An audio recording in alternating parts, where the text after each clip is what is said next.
ನಮಸ್ಕಾರ, ನಾನು ನಿಮ್ಮ ಮಿಸ್ಟರ್ ಪ್ರಾಫಿಟ್. ನಿನ್ನೆ ಇಂಡಿಯನ್ ಮಾರ್ಕೆಟ್ ಒಂದು ಬಿಗ್ ಮೂವ್ ಕೊಟ್ಟಿದೆ. ಅದಕ್ಕೆ ಮುಖ್ಯವಾಗಿ ಎರಡು ರೀಸನ್ ಇದೆ. ಒಂದು, ಫಾರಿನ್ ಇನ್ಸ್ಟಿಟ್ಯೂಷನ್ ಅವರು ಟ್ಯಾಕ್ಸ್ ಏನಿತ್ತು 5% ಇಂದ 20% ವರೆಗೂ long term capital gain government of India increase ಮಾಡಿತ್ತು, ಅದು ಡಿಕ್ರೀಸ್ ಮಾಡೋದಕ್ಕೆ ಒಂದು ಡಿಸ್ಕಷನ್ ನಡೀತಿದೆ ಅಂತ ಹೇಳ್ತಿದ್ರೆ. ಅದರಿಂದನೇ ನಿನ್ನೆ ಫಾರಿನ್ ಇನ್ಸ್ಟಿಟ್ಯೂಷನ್ ಒಂದು ಬೈಯಿಂಗ್ ಆಕ್ಟಿವಿಟಿ ನಡೆದಿದೆ. ಇನ್ನ ಸೆಕೆಂಡ್ ಬಂದ್ಬಿಟ್ಟು ಸ್ಟ್ರೈಟ್ ಆಫ್ ಹಾರ್ಮೋಸ್ ಅಲ್ಲಿ ಕಮರ್ಷಿಯಲ್ ಶಿಪ್ ನ ಫ್ರೀ ಫ್ಲೋ ಆಗೋದಕ್ಕೆ ಬಿಡ್ತಾ ಇದಾರೆ ಅಂತ ಇರಾನ್ ಕನ್ಫರ್ಮ್ ಮಾಡ್ತಾ ಇರೋದು. ಈ ಎರಡು ರೀಸನ್ ಇಂದಾನೆ ಮಾರ್ಕೆಟ್ ಒಂದು ಬಿಗ್ ಮೂವ್ ಅನ್ನು ಕೊಟ್ಟಿದೆ.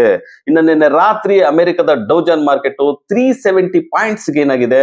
ಇನ್ನು ಬೆಳಿಗ್ಗೆ ಏಷ್ಯನ್ ಮಾರ್ಕೆಟ್ ವೀಕ್ ಗೆ ಟ್ರೇಡ್ ಆಗ್ತದೆ. ಜಪಾನ್ ಮಾರ್ಕೆಟ್ 900 ಪಾಯಿಂಟ್ಸ್ ಡೌನ್ ಆಗಿದೆ. ಇನ್ನು ಗಿಫ್ಟ್ ನಿಫ್ಟಿ ನೋಡೋದಾದ್ರೆ 23,670 ಮಾರ್ಕ್ ಅಲ್ಲಿ ಟ್ರೇಡ್ ಆಗ್ತಾ ಇದೆ. ನಿನ್ನೆ ನಿಫ್ಟಿ 277 ಪಾಯಿಂಟ್ಸ್ ಗೇನ್ ಆಗ್ಬಿಟ್ಟು 23,690 ಮಾರ್ಕ್ ಅಲ್ಲಿ ಕ್ಲೋಸ್ ಆಗಿದೆ. ಇವತ್ತು ನಿಫ್ಟಿ ವೀಕ್ ಗೆ ಓಪನ್ ಆಗುತ್ತೆ. ನಿಫ್ಟಿ ಸಪೋರ್ಟ್ ಬಂದ್ಬಿಟ್ಟು 23,400 ಆಗಿರುತ್ತೆ.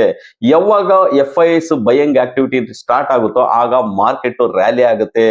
ನೀವು ಈ ಆಪರ್ಚುನಿಟಿನ ಮಿಸ್ ಮಾಡ್ಕೊಳ್ದೆ ಇನ್ವೆಸ್ಟ್ ಮಾಡಿ, ನೀವು ಪ್ರಾಫಿಟ್ ಮಾಡಿ.